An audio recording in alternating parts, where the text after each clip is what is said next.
নমস্কার বন্ধুরা, আশা করি সবাই ভালো আছেন। প্রচণ্ড গরম পড়েছে।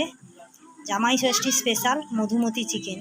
তেলের উপরে জিরে, গরম মশলা, তেজপাতা ফোড়ন দিয়ে পেঁয়াজ দিয়ে পেঁয়াজটা ভালো করে ভাজা হয়ে গেলে আদা রসুন গোটা লঙ্কা বাটা দিয়ে ভালো করে কষিয়ে একটু লঙ্কা গুঁড়ি, হলুদ গুঁড়ি, জিরে গুঁড়ো, ধনে গুঁড়ো দিয়ে ভালো করে কষিয়ে তেল ছেড়ে দিলে মশলা থেকে চিকেনটা দিয়ে দিব। দেশি চিকেন